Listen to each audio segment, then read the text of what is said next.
Shalom, saudara yang diberkati oleh Tuhan. Pagi ini kita masih Tuhan ingatkan untuk di dalam firman Tuhan. Saudara, di dalam Mazmur 81 ayatnya yang ke-11, firman Allah berkata seperti ini. Mari kita baca sekali lagi.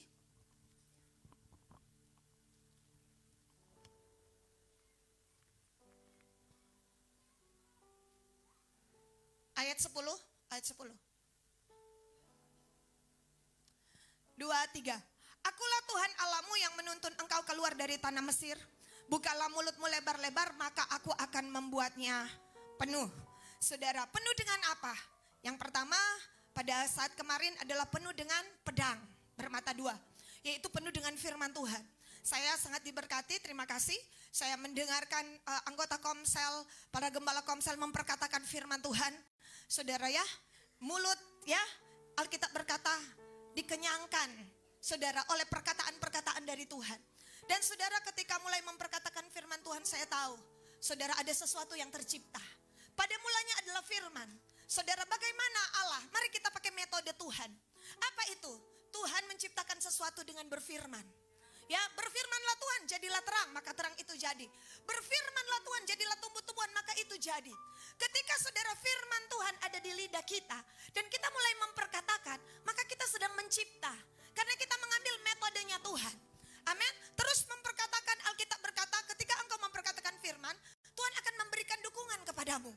Yesaya 44 ayat 26 mengatakan seperti ini. Yesaya 44 ayat 26. Kalau tidak salah, coba kita lihat. Akulah yang menguatkan perkataan hamba-hambaku dan melaksanakan keputusan-keputusan yang diberitakan utusan-utusanku, yang berkata tentang Yerusalem bahwa ia didiami, dan tentang kota-kota Yehuda, baiklah ia dibangun, aku mau mendirikan kembali reruntuhannya. Alkitab berkata Tuhan yang memberikan kekuatan. Ketika engkau mulai memperkatakan firman, maka saudara, apa yang tidak ada menjadi ada. Sorga memberikan dukungan kepadamu ketika firman Tuhan ada di lidah kita. Amin. Saudara yang dikasih dalam Tuhan yang belum memperkatakan firman, mari kita perkatakan firman Tuhan di minggu ini. Kita perang mulut dengan kuasa kegelapan. Saudara akan lihat, saya dengar kesaksian ada pohon mangga yang tidak berbuah, milik salah satu gembala Komsel. Terus diberkat, berbuah sayang, berbuah. Karena kalau tidak engkau akan ditebang. Dan saya menanyakan, ini buah dari mana? Ini buah dari pohon yang terus-terus diperkatakan. Saudara, ada anjing dari anggota Komsel. Ya benar ya Bu? Anjing itu penuh dengan luka. Entah cuma di luar apa sampai di dalam hati ini anjing. Dan gembala Komsel, anggota Komselnya terus diajar dan berkata, oh engkau anjing yang begitu cantik. Cantik, orang berkata, cantik apa? Dia penuh luka dan penuh dengan kutu. Tidak berapa lama kemudian tumbuh, ya saudara, bulu-bulu baru. Ya, yang punya anjing katakan amin. Ini yang punya anjing ada di sini. Saudara, kuasa mencipta. Yang sakit disembuhkan, yang ujian lulus. Amin. Kenapa? Mulai memperkatakan firman. Oh Bu, sesederhana itu. Tapi pakai iman. Saudara, pakai iman.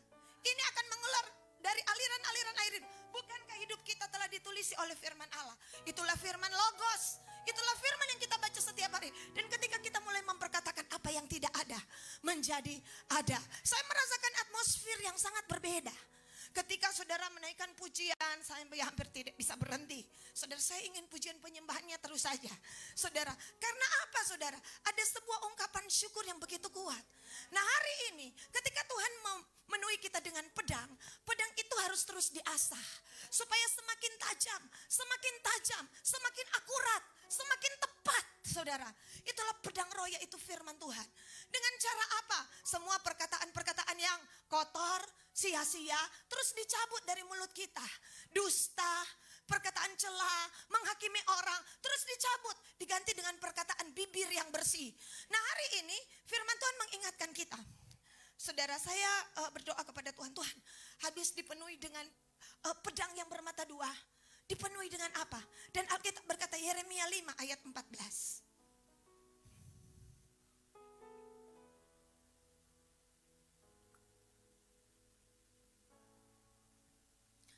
Sebab itu beginilah firman Tuhan Allah semesta alam. Oleh karena mereka berkata seperti itu maka beginilah akan terjadi kepada mereka. Sesungguhnya aku akan membuat perkataan-perkataanku menjadi api di dalam mulutmu. Yang kedua, saudara, apa yang memenuhi mulut kita? Api Tuhan. Api firman. Suara Tuhan bagaikan nyala api. Ya saudara, api Tuhan. Apa yang akan memenuhi mulutmu? Api.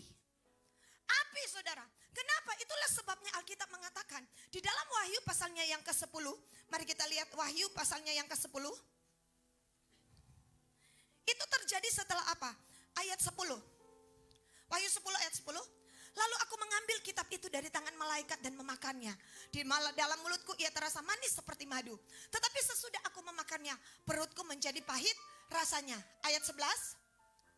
Maju.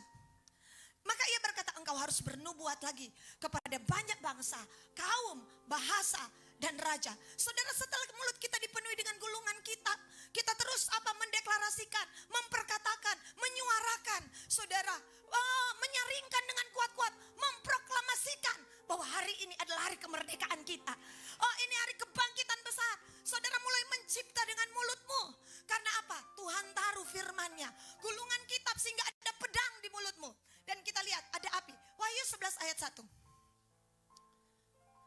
Kemudian diberikan kepadaku sebatang bulu, seperti tongkat mengukur rupanya dengan kata-kata yang berikut. Bangunlah, ukurlah bait suci Allah dan mesbah dan mereka yang beribadah di dalamnya. Ayat 2. Tetapi kecualikanlah pelataran bait suci yang di sebelah luar. Janganlah engkau mengukurnya, karena ia telah diberikan kepada bangsa-bangsa lain. Dan mereka akan menginjak-injak kota suci 42 bulan lamanya. 3,5 tahun. Ayat 3. Dan aku akan memberi tugas kepada 2 saksiku, supaya mereka bernubuat sambil berkabung 1260 hari lamanya. 3,5 tahun. Ayat 4. Mereka adalah kedua pohon zaitun dan kedua kaki dian yang berdiri di hadapan Tuhan semesta alam. 5. Mereka mempunyai, dan jikalau ada orang yang hendak menyakiti mereka, keluarlah api dari mulut mereka dan menghanguskan semua musuh mereka. Jikalau ada orang yang hendak menyakiti mereka, maka orang itu harus mati secara itu. Lihat, ada api di mulut mereka. Mereka adalah 2 saksi Allah. Saudara, Alkitab berkata ayat 6. Mereka punya kuasa untuk menutup langit supaya jangan turun hujan selama mereka bernubuat. Dan mereka punya kuasa atas segala air untuk mengubahnya menjadi darah. Dan untuk memukul bumi dengan segala jenis malapetaka setiap kali mereka menghendakinya. Saudara yang dikasih dalam Tuhan, Alkitab berkata ada kuasa untuk dikatakan apa? Supaya jangan turun hujan. Siapakah dia? Elia. Yang menurunkan api dari langit. Tetapi Alkitab mengatakan di mulut mereka. 11 ayat 5. Alkitab bilang, mari kita lihat. Wahyu 11 ayat 5, mundur. Dan jikalau ada menyakiti mereka, keluarlah api dari mulut mereka dan menghanguskan semua musuh mereka. Bilang kiri kanan saudara, ada api di mulutmu. Ada api di mulutmu. Saudara ya, ada api Tuhan ketika ada firman akan menghanguskan semua musuh-musuh. Selama ini saya katakan, jangan lupa kita sedang perang mulut. Bukan dengan suami kita, bukan dengan istri kita. Dengan musuh kita. Amin, ada api di mulutmu. Saudara ya, ada api di mulut kita. Saudara, si naga saya cari-cari, enggak ada api. Adanya air. Wahyu 12 ayat 15. Ini bicara tentang kuasa-kuasa kegelapan saudara. Yang sedang bekerja hari-hari ini. Saudara jangan pikirkan naga terus ular besar. Ya itu adalah setan. Itu si naga. Tetapi yang dimaksudkan adalah spirit. Roh yang sedang bekerja. Alkitab mengatakan bukankah minggu lalu ada 3 roh najis. Dia ke bangsa-bangsa dengan kuasa-kuasa di mulut mereka. Itulah sebabnya saya dan saudara harus punya kuasa di mulut kita. Kita perang mulut dengan dia. Makanya saudara Alkitab bilang, sebentar, Wahyu 13 ayat 5 dulu.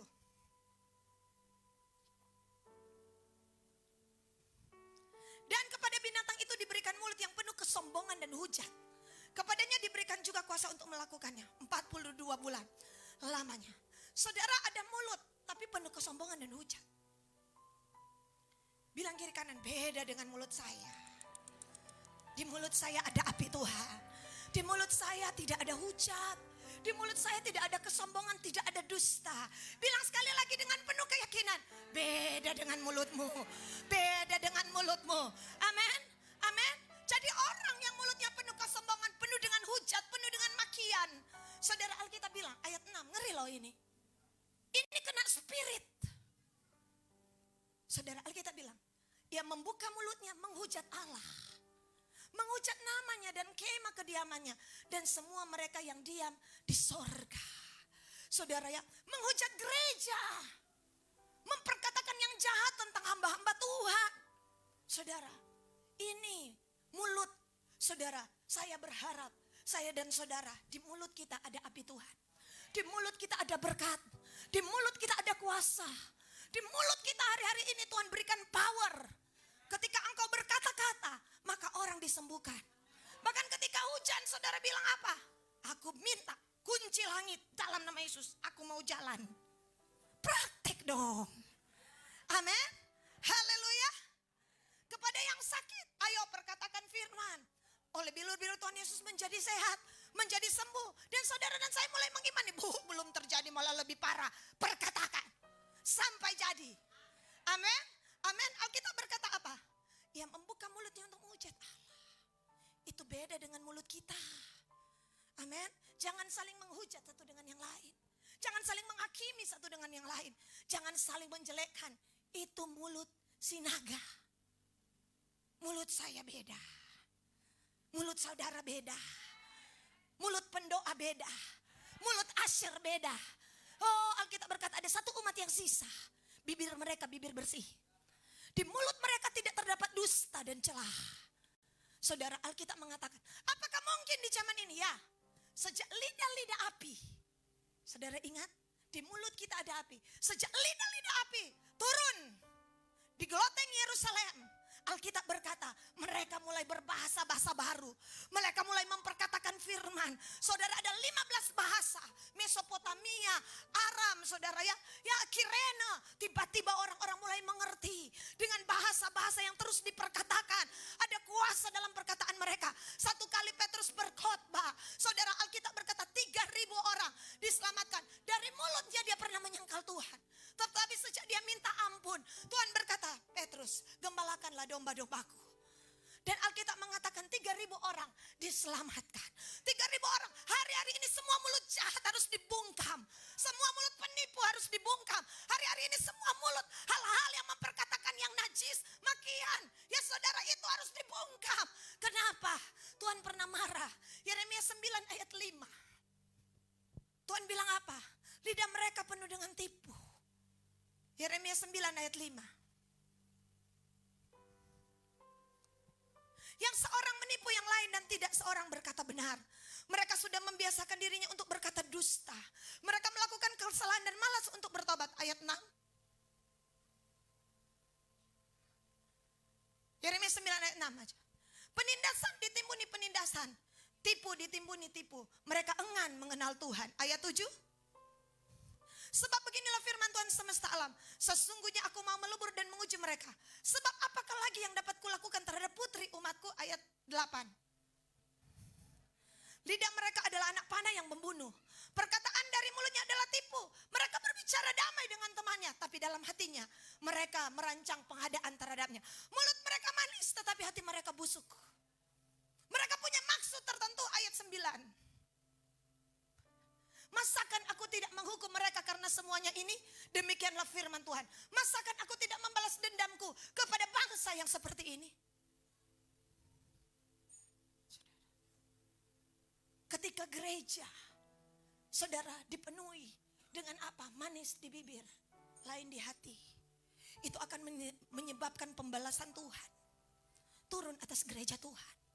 Dibutuhkan hati yang tulus, hati yang benar, hati yang suci, hati yang murni, hikmat yang dari atas, pemurni, pendamai, peramah, penuh hikmat.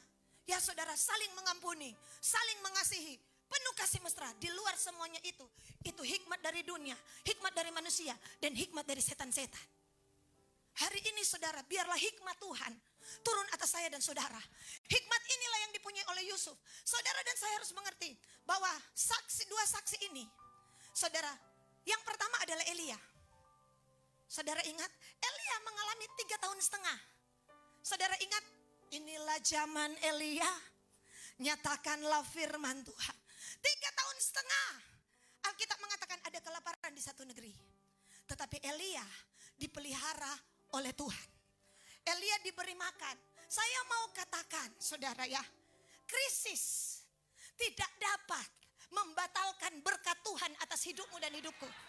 Krisis tidak bisa membatalkan perjanjian Tuhan. Amin. Krisis terjadi. Abraham alami krisis. Alkitab bilang apa? Anaknya Ishak alami krisis. Krisis, saudara, kelaparan di mana-mana. Tapi saudara tahu, apakah Ishak krisis? Tidak. Ishak dipelihara oleh Tuhan. Demikianlah aku berdoa jadi dalam hidupmu. Ketika firman ini dirilis, Tuhan sedang berkata, nah 3,5 tahun ke depan. Karena ada 2 kali 3,5 masa. 3,5 tahun ke depan. Katakan kepada umatku, selama ada firman di mulut mereka, firman di hati mereka, tidak takut, jangan takut dengan apa yang terjadi. Aku Tuhan di atas krisis karena aku Kristus. Amin. Amin. Bilang kiri kanan, Kristus di atas krisis. Di tengah Ishak, saudara. Saudara, Alkitab berkata di tengah krisis. Tiba-tiba ada yang antar makan, namanya burung gagak. Krisis ini. Dia cari alamat, menaiki lembah, turun gunung, naik gunung. Elia ada di sungai Kerit. Sungai paling jauh. Hampir tidak ada di peta. Tetapi si gagak tidak, saudara, tidak, apa ini? Kehilangan alamat. Kalau berkat itu untukmu, pasti datang. Pasti datang. Yang perlu saya dan lakukan adalah apa? Dengar-dengaran dengan firman. Saudara, dia makan hamburger, roti isi daging. Wes, saudara, dia makan. Pada apa? Pagi, petang. Amin. Makan terus dia. Di tengah apa? Krisis. Hele rum pun tidak ada. Mau apa? Ada gandum dari mana? Dari Tuhan. Amin. Krisis tidak bisa. Sistem akibat krisis tidak bisa. Contoh sistem. Orang kaya memberkati orang miskin. Tuhan balikkan pikiran dari si Elia. Go ke Sarfat. Janda miskin kasih makan kepadamu. Ini sistem dunia. Yang banyak uang kasih sedikit uang. Belum tentu. Belum tentu. Bilang kiri kanan, aku dan kamu tidak dipelihara oleh uang, tapi dipelihara oleh Tuhan. Itu janda. Sekurang itu dia punya. Hele Elia sebenarnya rasa begitu. Mau minta, dia bilang apa? Kalau ini kuberikan kepadamu, aku mati. Kalau yang itu diberikan, anakku mati. Tapi Elia bilang, berikan. Bukankah harusnya orang kaya memberkati orang miskin? Ini orang miskin. Tuhan sedang merombak Elia. Layani aku. Dan jangan biarkan engkau mengatakan uang yang menjadi persediaanmu. No. Aku. Karena aku di atas sistem yang ada. Sistem boleh apapun terjadi di muka bumi ini, boleh gonjang-ganjing, putar sana, putar sini. Tapi orang yang berharap kepada Tuhan akan tetap Tuhan pelihara. Waktu COVID, bukankah jemaat ini dipelihara Tuhan ajaib? Bukankah itu sistem? Semua jalan tertutup. Tapi bukankah penuh melimpah? Penuh melimpah, saya ingat. Bantuannya. Kita hendak minta bantuan, bantuan datang. Dari yang diberkati, memberkati kepada yang berkecukupan. Jemaat tidak berkekurangan sesuatu apapun yang baik. Kenapa? Tuhan di atas sistem. Sistem apa boleh berlaku atas dunia ini? Selama saya dan saudara cinta Tuhan, Tuhan akan pelihara hidup saya dan saudara. Tuhan akan pelihara hidup kita. Kita tidak akan minta-minta. Raja Daud berkata, dahulu aku muda, dulu. Sekarang menjadi tua. Tapi tidak pernah kulihat anak cucu orang benar meminta-minta. Tuhan menyediakan yang terbaik bagi orang-orang yang takut akan Tuhan. Itu sistem. Saudara satu saya pernah alami ini. Sudah agak lama. Tapi saudara satu kali dalam pelayanan, kira-kira 10 tahun lalu, saudara pergi dengan Oma Mina. Pergi ke satu keluarga mau berdoa. Sampai di sana nih keluarga susah. DP warung so bangkrut. Kurang berapa ciki? Saudara ciki? Tahu ciki? You know ciki? Kemudian DP mama sakit. DP anak sakit. DP suami sakit. Cuma dia tuh sehat. Kita berdoa. Dan dia belum berkata, Bu, semua lagi susah. Tapi dalam hati sama. Karena apa? Kita hele 50.000 nyanda. Ya, gak ada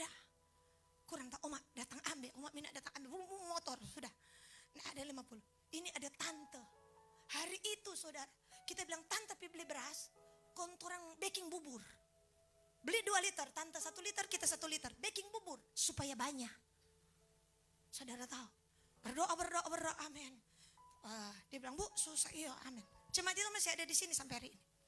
Pulang, dia pegang tangan, kasih amplop. Dia bilang, oh sudah coba Bu, sudah coba. Dia bilang, jangan Ibu, sudah coba aku tolak, aku paksa. Akhirnya tak ambil.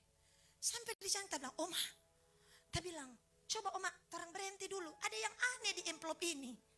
Kenapa? Tapi tunggu ya Oma, buka kamari saudara 2,5 juta. Kong kita bilang ini, ya dia sosial kasih. Sapa sto pedoi, kaki dia pegang sapa pedoi. Kong dia kasih, dia bilang, Oma tong bale lah orang 2 Oma. Dia bilang, Bu, sosial kasih. Kong kita bilang, apa itu doi? Sosial kasih ibu pak kita. Kong dia bilang apa? Bu, kita ini tidak salah kasih ibu. Kita memang ini terlalu banyak ibu kan. Hele kurang ciki 2 gantong. Dia bilang, enggak, sementara berdoa ada suara begini. Kasih tungannya pedoi semua, kasih pak ibu. Aduh, aku paksa, dia bilang, bagaimana kau setengah-setengah? Ya enggak saudara, pulang. Di jalan kita PR mata meleleh. Masalahnya ini 2,5 juta, besar. Besar saudara, untuk dia dan untukku. Ya saudara, dan sampai hari itu, jemaat itu masih ada di sini. Tuhan berkati, Tuhan limpahkan berkat. Dari situ Tuhan berkata, jangan ajar aku. Ini contoh kesaksian. Bukan berarti saya pergi saudara kasih 2,5 juta, bukan saudara. Ini contoh. Betapa apa saudara? Orang tidak pernah berpikir, hele dia susah bagaimana dia kasih kamu kasih kamari. Tuhan di atas sistem. Tuhan cuma berkata, nak layani aku. Aku akan memelihara engkau. Aku tahu berasmu engkau bikin bubur sampai malam. Aku tahu esok engkau butuh makan. Dan aku beri ini. Ini tidak bisa saya lupakan. Bagi saya 2,5 juta hari itu ibarat 25 juta. Atau mungkin lebih. Karena di situ Tuhan sudah membuktikan. Janda Sarfat memberi makan Nabi Elia. Oh saudara, kita tidak bisa dibatasi oleh sistem. Perjanjian berkat yang saya dan saudara terlanjur ikat dengan Tuhan. Itulah sebabnya Tuhan berkata, aku akan memberkati engkau. Aku akan mengutuk orang-orang yang mengutuk engkau. Dan olehmu semua kaum di bumi akan mendapat berkat. Oleh karena Kristus kita terikat dengan perjanjian ini. Itulah perjanjian Abraham. Yang ketiga, kita tidak bisa dibatasi oleh manusia. Manusia tutup itu Ishak pesumur. Mulai dari Esek. Baru lagi Sitna. Ulang lagi, apa lagi berikutnya? Rehobot. Karena apa? Manusia pikir itu sumber tuh sumur. Mereka belum tahu Ishak punya Tuhan yang empunya sumur. Amin. Haleluya. Kalau manusia mau ambil apa yang menjadi jatahmu, bilang ambil Jo. Karena Tuhan adalah upahku. Tuhan adalah upahku. Nggak usah aku rampas dan tuh esek. Buka baru. Kenapa mereka, sekali lagi saya ulangi. Kenapa mereka mau tutup itu sumur? Mereka pikir sumur itu sandaran. No. Yang punya sumur itu sandaran. Bilang kirakan bukan pekerjaanmu sandaranmu. Tapi Tuhan yang telah memberi engkau pekerjaan itu. Sandaran kita. Ya. Jadi apa? Sistem tidak bisa membatasi Tuhan. Sistem mau gonjang-ganjing, Tuhan mampu pelihara kita. Amin. Apalagi manusia tidak bisa membatasi kita. Krisis tidak bisa membatasi kita. Amin. Alkitab berkata, alam, oh alam, mesti di muka jalan. Mesti begini, kalau nyandak nanya mau dapat makan. Belum tentu. Belum tentu. Masalahnya, Alkitab bilang, ingat Abraham dan Lot? Mana yang subur? Lot. Lot jadi apa? Habis. Abraham gersang. Tuhan cuma bilang, Ram, ya Tuhan, injang Jo. Itu mana? Dari ujung ke ujung. Sambil ngana perkatakan firman Tuhan. Setiap tempat yang diinjak oleh telapak kakimu akan menjadi milik kepunyaanmu.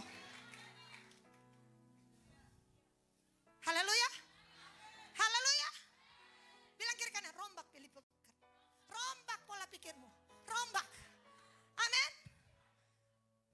Oh, karena bukan. Tapi Tuhan di atas alam, Tuhan di atas krisis, Tuhan di atas manusia, Tuhan di atas semua sistem yang ada. Selama engkau berharap kepada Tuhan, oh tidak akan pernah Tuhan tinggalkan. Tidak akan pernah Tuhan tinggalkan. 3 tahun setengah. Kenapa Tuhan berkata ada Elia? Karena 3 tahun setengah. Saudara tahu, Alkitab juga mengatakan Musa sama. Di saat dunia dilanda tulah, ada Goshen. Sama toh. Musa dan Elia berpartner double. Ini waktunya partner ilahi. Ini waktunya hamba Tuhan tidak show off sendirian. Ini waktunya saudara kekuatan digandakan. Apabila 2 orang sepakat, maka sesuatu yang besar terjadi. Padamu ada roh Elia, pada yang lain ada roh Musa. Ketika bergabung jadi kekuatan yang sangat besar. Ada api Tuhan di mulut. Saudara, cuma dibatasi sungai. Kenapa? Ada hal lain. Alkitab bilang, Kejadian 4:3.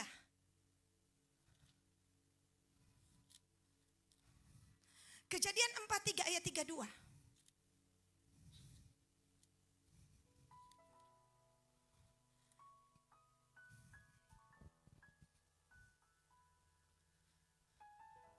Lalu dihidangkanlah makanan bagi Yusuf tersendiri.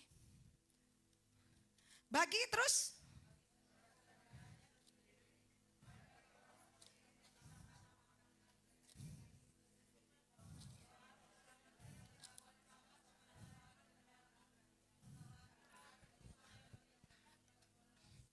Apa sebab mereka tinggal di Goshen? Nanti kita lihat sebentar ayatnya juga.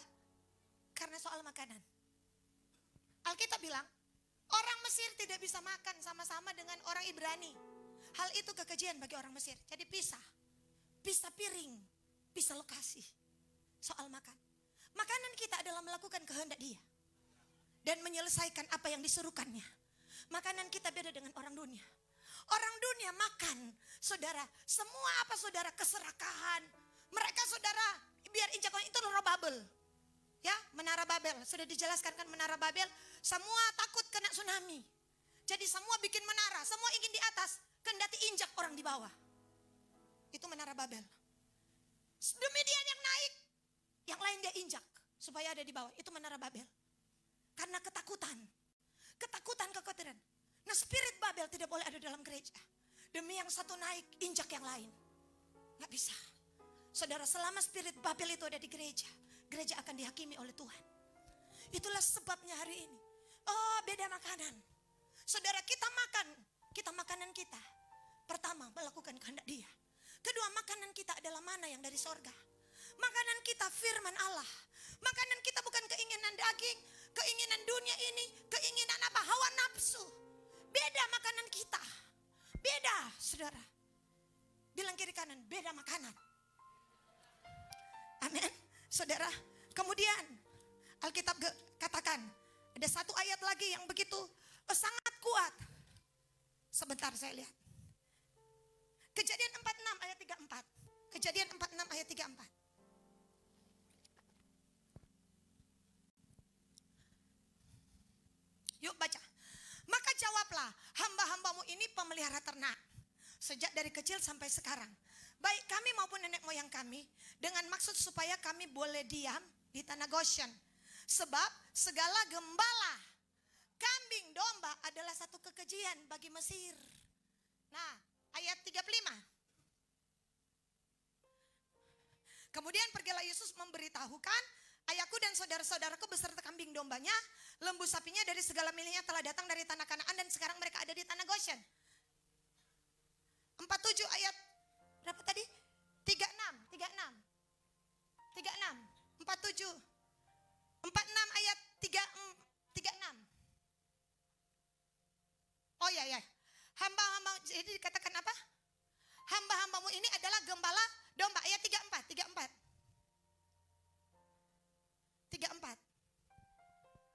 47 ayat 34. Yuk kita baca. 47 yang tadi. 46 ayat 34. Sorry.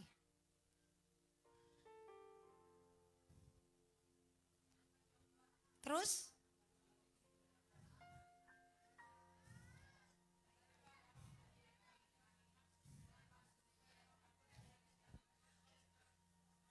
Sebab segala gembala kambing domba adalah satu kekejian bagi orang Mesir.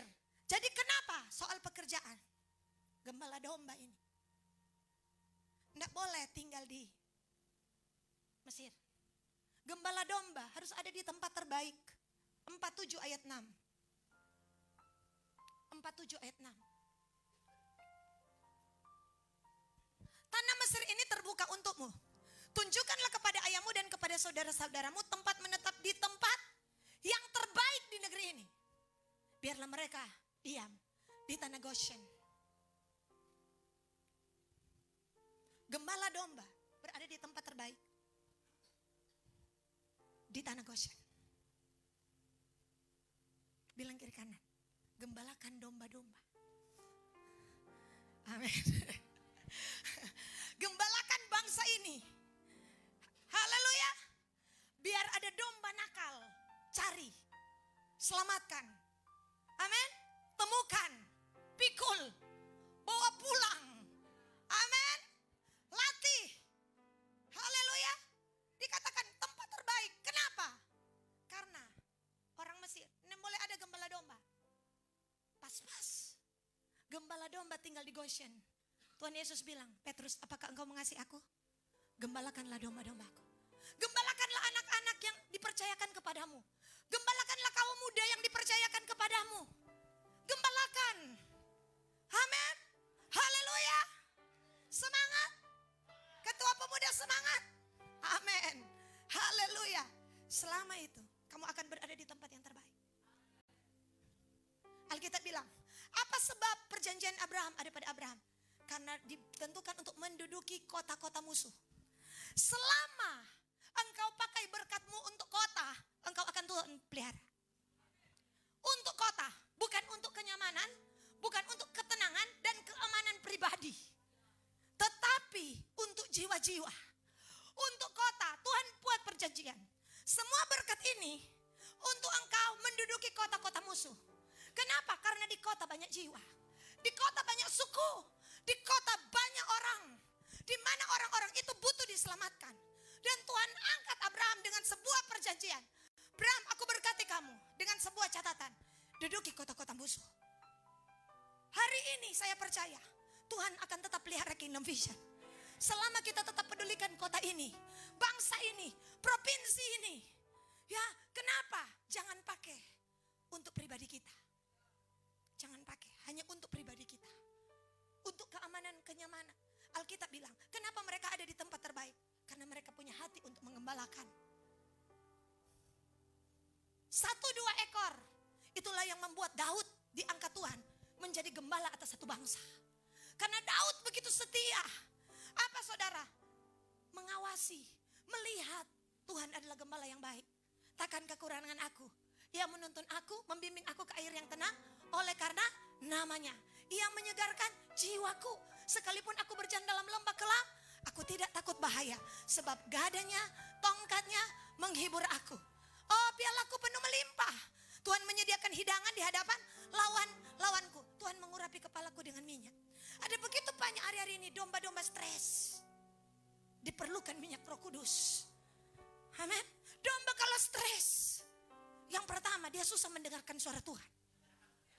Tapi puji Tuhan, pernah dilakukan penelitian di Israel, dia bisa dengar suara gembala.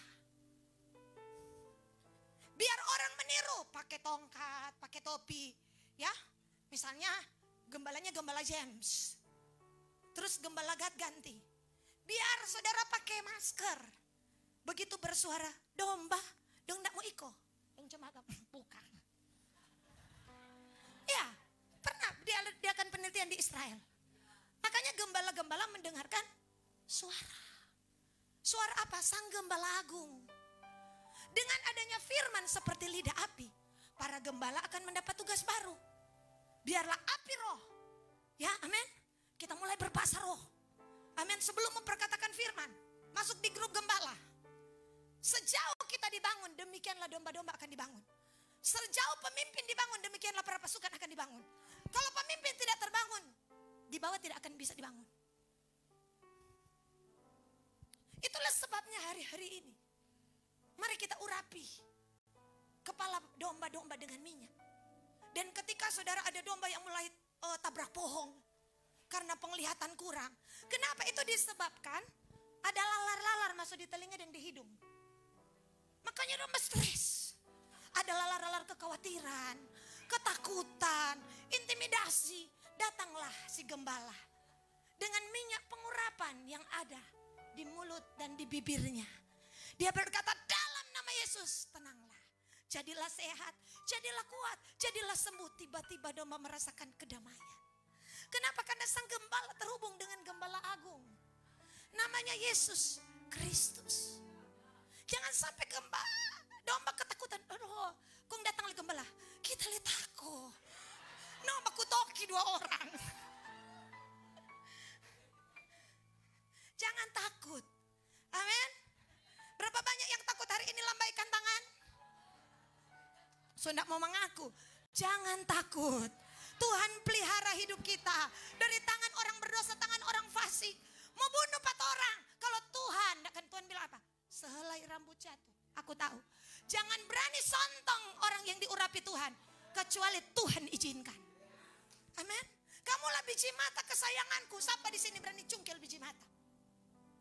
Ini orang pemata sendiri tong mau dapat cungkil. Apalagi biji mata Tuhan. Siapa biji mata Tuhan? Semua umatnya. Semua pasukan Tuhan adalah biji mata Tuhan. Hari ini Tuhan ingatkan saya dan saudara. Ayo terus. Hari itu sang gembala domba namanya Daud berhimpun bersama dia 400 orang. Stres semua. Ya. Stres semua. Satu dikejar hutang piutang. Satu dikejar oleh mama mantu, papa mantu. Siapa dikejar papa mantu? Daud. Saul kejar-kejar. Yang lain sakit, yang lain dalam kesukaran. Bayangkan saudara, kong dorang berjemaat di GBI Gua Adulang. 400 orang. Satu ndak ada saudara yang ndak ada masalah. Oh, satu hutang begini, satu hutang besar, satu hutang kecil. Kunung berkumpul. Apa yang Daud lakukan? Mazmur 57.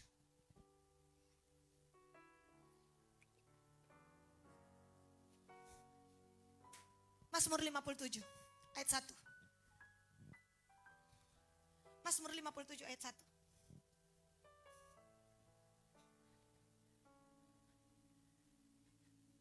Ketika ia lari pada Saul di dalam gua. Kasihanilah aku ya Allah, kasihanilah aku. Sebab kepadamu lah jiwaku berlindung. Dalam naungan sayapmu aku akan berlindung sampai berlalu penghancuran itu. Alkitab mengatakan menurut lagu. Menyanyi dia. Ayat 2. Ayat 2. Aku berseru kepada Allah yang maha tinggi, kepada Allah yang menyelesaikan. Dia punya iman, masalah sudah selesai. Tuhan pasti tolong dia. 3. Kiranya ia mengirim utusan dari sorga dan menyelamatkan aku. Mencela orang-orang yang menginjak-injak aku. Selah dia diam senang. Kiranya Allah mengirim kasih setia dan kebenarannya. Ayat 4. Aku terbaring di tengah-tengah singa yang suka menerkam anak manusia. Yang giginya laksana tombak dan panah dan lidahnya laksana pedang tajam. Makanya saya katakan orang mau perang mulut ini. Ini mulut orang fasik laksana pedang tajam juga. Ayat 5. Tinggikanlah dirimu mengatasi langit ya Allah. Biarlah kemuliaanmu mengatasi seluruh bumi. Ayat 6. Mereka memasang jaring terhadap langkahku, ditundukkan jiwaku. Mereka menggali lubang di depanku. Tapi mereka sendiri jatuh ke dalamnya. Ayat 7. Hatiku siap ya Allah. Hatiku siap. Aku mau menyanyi. Aku mau bermazmur. Ada DP selah. Tiba-tiba yang satu angkat tangan. Namanya Benaya. Bos, kontu utang dah. Menyanyi jo Benaya. Bermazmur. Bos, kon tapi rumah tangga dah. Menyanyi jo Uria. Uria ada di situ saudara. Makanya kenapa Uria sangat setia kepada Daud. Uria termasuk di 400 orang yang dulu ada dalam masalah. Dan Daud ajak mereka apa? Semua sota kumpul tuh dalam persoalan. Kok Daud bilang, nah hari ini kita tiba pada penyelesaian. Wih semua, haleluya. Bapak, mari kita menyanyi. Mari kita bermazmur. Dengan sebuah persiapan. Amin. Ada ucapan syukur. Ada mujizat. Dalam bersyukur. Oh sebelum Lazarus bangkit. Yesus bersyukur. Aku bersyukur kepadamu ya Bapa. Lazarus bangkit. Tiba-tiba untung dapat nama. Begini Thomas bangkit, Tommy bangkit. Iya saudara, untung panggil nama Lazarus. Sampai cuma Lazarus keluar dari kubur. Berani cuma bilang, yang mati keluar. Semua keluar. Makanya Tuhan mesti bilang, Lazarus keluarlah. Habis apa? Bersyukur. Saudara, apa yang membuat iman? Gabungkan iman dengan ucapan syukur. Oh, hatiku siap. Aku mau menyanyi, aku mau bermazmur. Yang satu bilang apa? Cuma begitu. Ayat 8. Ini yang akan kita lakukan. Bangunlah hai jiwaku. Bangunlah hai gambus dan kecapi. Aku mau membangunkan fajar. Mulai besok. Amin. 1-6. Saya tunggu voice note-nya. Amin. Para gembala komsel. Kita bangunkan fajar. Amin. Doa malam sudah kita kerjakan. Doa puasa sudah 50 jam. Kali ini doa pagi. Kita bangunkan fajar. Berapa lama? Seperti Musa dan Elia. Musa dan Elia memiliki tipikal yang sama. Apa itu? Sama-sama pernah puasa 40 hari. Betul enggak? Musa Elia. Musa di gunung yang sama, Horeb. Nama lainnya Sinai. 40 hari ke depan. 1-6 pagi. Kita bangunkan fajar. Amin. Pada pagi hari ini kita menyembah. Amin. Selama ini ada yang bilang, Bu, Tuhan belum jawab. Sudah doa malam tong bagi belum jawab. Sekarang apa? Doa puasa tong bagi belum jawab. Doa deklarasi belum jawab. Berlutut belum jawab. Ya, tanda kutipnya. Sekarang doa pagi. Apapun kita lakukan untuk kita mencari Allah dengan segenap hati kita. 40 hari. Haleluya. Amin. Kita bangunkan fajar. Fajar DP kata lain, matahari. Masukkan kepala departemen di grup. Ya, jadi kepala kom ibu, kom bapak, gereja anak DP kepala-kepala. Bu, bagaimana dengan pasukan yang ikut masuk di komsel? Pagi. Dengan apa pertama? Kita doa dalam roh. Amin. Homrataka sakralaba. Ya, dan jangan main kecapi dengan bantal guling di pinggir. Ini rahasianya. Jangan saudara main kecapi jam 3 pagi di tempat tidur. Oh Tuhan. Oh rabase. Nanti tak bangun jam 8 pagi itu. Amin. Jadi bangunkan roh. Hurabasya. Termasuk kepala musik. Hurabasakralaba. Kami perkatakan ketika timbul firman cari. Misalnya kecapi, di mana ayat kecapi? Yang hikmat, di mana ayat hikmat? Perkatakan. Kita percaya saudara, api Tuhan akan menyebar. Api Tuhan menggelora. Ini waktunya saudara. Ini waktunya. Kenapa atmosfer akan mulai berubah? Atas kota ini, dari epicentrum titik ilahi. Kita akan lihat tembok-tembok agamawi runtuh. Tembok-tembok kemustahilan runtuh. Kita akan lihat Tuhan akan menyelesaikan bagi kita. 400 orang tiba-tiba hidupnya berubah. Mereka menjadi pahlawan yang gagah perkasa. Mereka jadi pahlawan yang setia. Kenapa? Pada waktu pagi Daud berkata, wake up, bangun. Kita sembah Tuhan. Dan kita akan lihat Tuhan menyelesaikannya bagi kita. Haleluya. Kita ikuti saja arahan Tuhan.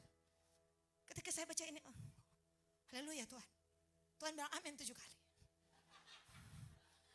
Kristus adalah ya dan amin. Bagi semua janji Allah.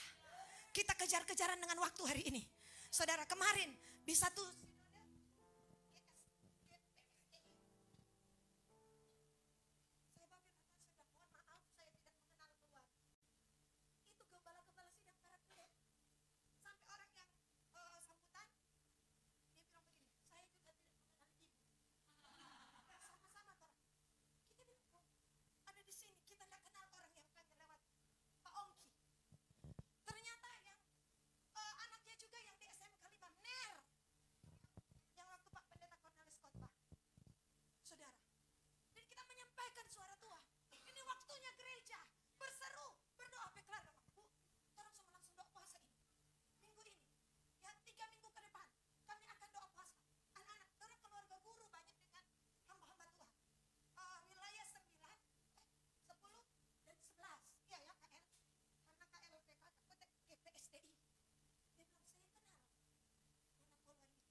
Dan saya lihat mereka begitu merendahkan diri.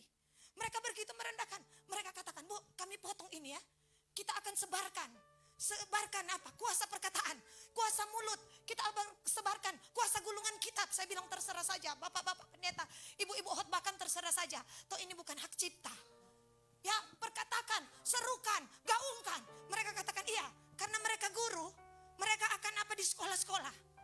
Bayangkan saudara, kita cuma hadir karena apa? Kita lihat oma umur 80. Gembala apa kita bilang senior ini. Jadi kita pergi. Kenapa saudara? Tidak kenal, aku kenal cuma kenal dengan Ibu Wis. Karena saya menghormati dia hamba Tuhan. Umur 80 tahun. Biar bagaimana saya yang muda ini. Karena ada orang-orang yang lebih tua. Berdoa. Bangkitkan, iya, kita tidak bisa pungkiri itu. Ada jejak-jejak ilahi daripada gembala tua. Supaya apa? Yang muda bangkit. Itu sebabnya saya bilang, saya hormat. Terima kasih walaupun saya tidak tahu keluarga apa. Bagaimana, apa ini. Ya, mereka tinggal kasih undangan. Saudara, KL Ibu Wis pergi. Tapi saudara tahu. Wah saudara, semuanya bersatu. Saya bilang bagaimana kalau kita bergabung. Kita akan tahun ini doa di stadion. Mereka sekretaris GPS bilang, kami siap. Mari kita bergabung. Untuk sesuatu yang besar. Saudara, bukankah ini yang menjadi doa kita? Gereja-gereja di Lawat Tuhan. Gereja bangkit. Ternyata di kota Bitung ini banyak orang yang rendah hati. Saya lihat mereka sangat rendah hati. Mereka umur lebih tua. Tapi mereka begini, Bu, mari torang aku gabung. Torang support, sama-sama, sukapan. Kita bilang torang tunggu, timingnya Tuhan. Tapi yang penting, kita sudah langsung apa, sambil makan, sambil meeting.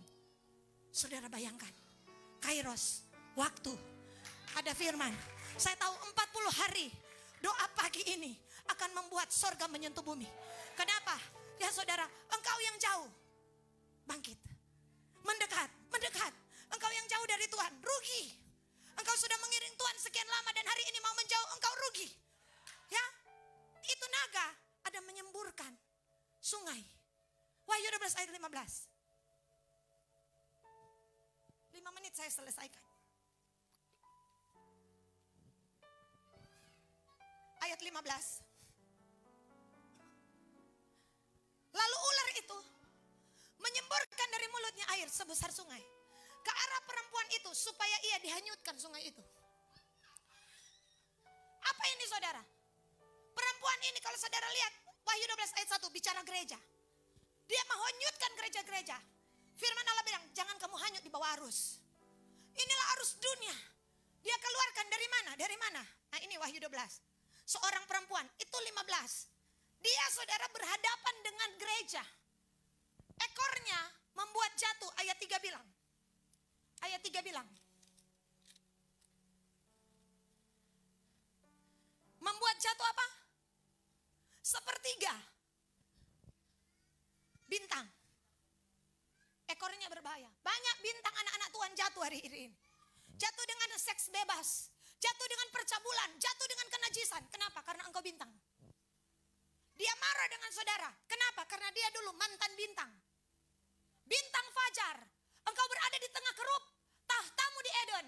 Krisolit, krisopras. Itu adalah tempat tahta. Bayangkan ini Lucifer betampa. Dan dia marah dengan bintang-bintangnya Tuhan. Dia seret sepertiga bintang. Ini hari-hari ini. Makanya kita harus berdoa bagi anak-anak Tuhan. Banyak bintang-bintang Tuhan. Dulu berapi-api. Ada satu orang bilang Pak kita, Sus, dulu kita berapi-api. Dulu kita melayani. Dulu kita setia. Kita berdiam.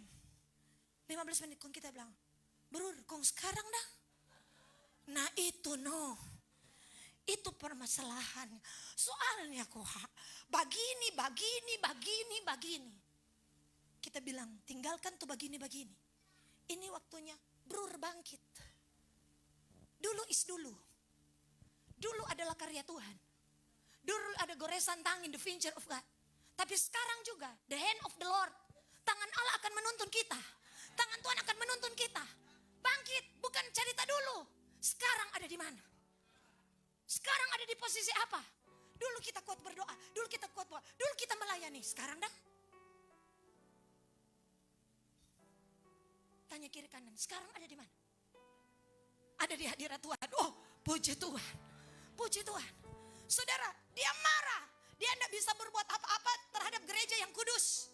Perempuan yang bersebelungkan matahari, yang hidup dalam kesucian dan takut akan Tuhan.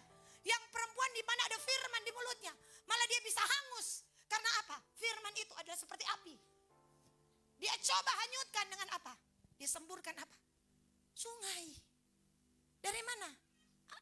Ayat 15. Bukan dari ekor. Ayat 15.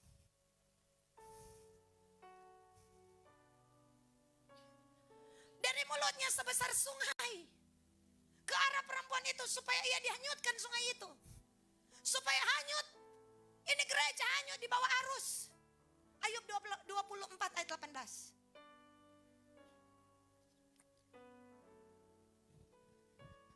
Ayub 24 ayat 18. Ayub. Ayub 24 ayat 18. Mereka hanyut di permukaan air. Bagian mereka terkutuk di bumi. Mereka tidak lagi pergi ke kebun anggur mereka. Ayat 17. Mundur. Ayat 16.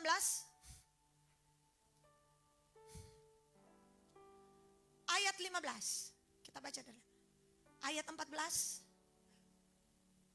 Ayat 13. Mundur.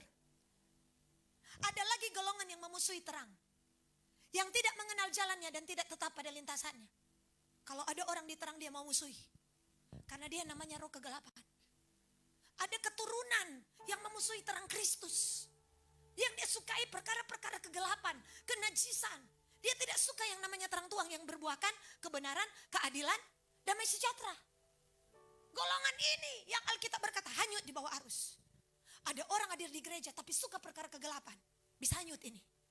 Bisa hanyut kalau model begini. Makanya kenapa saya, saudara, kita harus hidup kudus dan takut Tuhan. Karena kalau kita hidup di antara abu-abu, zona abu-abu, kita adalah golongan yang memusuhi terang. Cepat atau lambat pasti hanyut.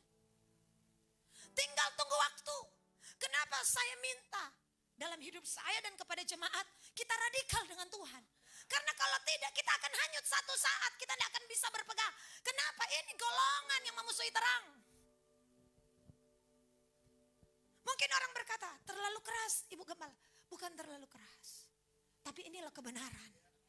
Ini kebenaran. Kalau enggak, kita tidak akan mampu bertahan. Lawan kita si naga. Yang hanya bisa dilawan dengan apa? Suara firman yang ada api. Alkitab bilang ayat 14. Bersiaplah si pembunuh, orang sengsara dan miskin dibunuhnya. Pada waktu malam dia berlaku seperti pencuri. Pencuri datang mencuri, membunuh, membinasakan. Barang siapa yang tidak mengasihi saudaranya, ia adalah pembunuh manusia. Ayat 15. Orang yang bersinah menunggu senja. Pikirnya jangan seorang pun melihat aku. Lalu dikenakannya tudung muka. Mupi bersinah. Ada di gereja mupi bersinah. Satu saat hanyut. Itulah sebabnya persinahan jasmani, persianan rohani harus bertobat. Karena satu saat akan hanyut di bawah arus. Saudara, saya menyatakan ini. Tuhan mengingatkan saya, nak, kamu ingat Stefanus. Stefanus khotbah atau apa adanya. Tapi ketika orang-orang itu melempari dia dengan batu, dia bilang apa? Tuhan, jangan tanggungkan dosa mereka. Dia khotbah dengan tegas, tapi hatinya penuh belas kasihan. Saya berharap semua pengkhotbah, semua yang menyampaikan suara Tuhan. Karena saya tidak setuju jika hanya 1, 2, 3 orang yang dipakai oleh Tuhan hari-hari ini. Tidak. Bahkan dari mulut bayi-bayi menyusuh akan keluar puji-pujian. Teruna-teruna dapat penglihatan. Mereka akan menyampaikan suara Tuhan, menyampaikan pesan Tuhan, menyampaikan atas nama Tuhan. Tuhan akan mulai taruh dalam hidup mereka. Itulah sebabnya Tuhan minta kepada saya dan saudara, sampaikan ya di atas ya, tetapi dengan hati penuh belas kasihan. Kita tidak boleh menghakimi orang, karena saya dan saudara juga orang berdosa yang Tuhan telah ampuni. Stefanus khotbah, mukanya seperti muka malaikat. Dia khotbah dengan tegas, dia bilang apa? Hai engkau yang tak bersunat telinga dan mata. Hati tak bersunat hati dan telinga. Kondong serbu pada dia. Sangat tertusuklah hati mereka, kata firman Allah. Pedang yang tajam bermata dua menembus hati mereka, membuat mereka tersinggung, membuat mereka menyerbu, membuat mereka mencibir. Rasa-rasa orang mau rabe-rabe ini Stefanus. Kenapa? Pesan yang dia bawa. Saya tidak menjanjikan, karena Alkitab bilang pesan itu manis, tapi airnya pahit. Yeremia pernah berkata, aku tidak mau mengucapkan lagi firman demi namanya. Aku tidak mau lagi memberitakan firman. Tapi entah kenapa, ada api dalam tulang-tulangku. Aku berusaha menahannya, namun aku tidak sanggup. Kenapa saudara? Tekanan pelayanan. Kalau saudara lihat dua saksi ini mau dibunuh, tapi 3 hari kemudian dia bangkit. Kenapa? Pesan yang mereka bawa. Akan ada penganiayaan karena pesan yang saudara dan saya bawa. Akan ada tolakan, akan ada cemooh, cibiran. Bahkan orang akan menganggap engkau gila karena pesan yang engkau bawa. Tapi saya tidak peduli. Selama kita mengatakan kebenaran, Tuhan menyertai kita. Tuhan menyertai kita. Satu hal, hati yang penuh belas kasihan. Kita harus sangat berharap orang yang kita sampaikan firman bertobat. Jangan pernah kita mengharapkan kematian orang fasik. Karena Tuhan berkata, aku tidak menginginkan kematian orang fasik. Yang aku inginkan pertobatan orang berdosa. Hari ini saudara, Tuhan mengingatkan kita. Mari, Alkitab berkata, ayat terakhir, Ibrani 1 ayat 7.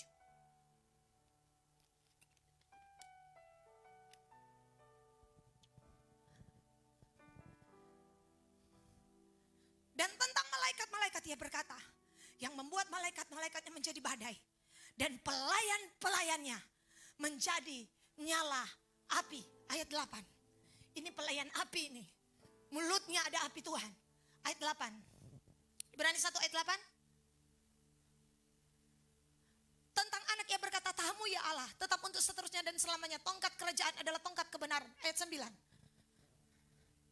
9. Engkau mencintai keadilan dan membenci kefasikan. Mari baca sama-sama. Sebab itu Allahmu telah mengurapi engkau dengan minyak sebagai tanda kesukaan, melebihi teman-teman sekutumu. Alkitab menjanjikan, kalau kita cinta keadilan, benci kefasikan, Allah kita akan mengurapi saya dan saudara. Amin. Sebagai tanda kesukaan, melebihi teman-teman sekutu. Orang-orang yang menyembah, bisa saja mereka menyembah, tetapi mereka tidak benci pada kefasik. Mereka cinta kefasikan, mereka cinta kata-kata fasik. Alkitab bilang akan muncul satu generasi yang apa? Membenci kefasikan, mencintai keadilan. Dan Alkitab berkata mereka adalah pelayan api. Api Tuhan ada di mulut, api Tuhan ada di hati mereka. Itulah Yeremia. Aku berdoa dalam nama Tuhan Yesus Kristus. Tuhan telah memilih engkau sebelum engkau keluar dari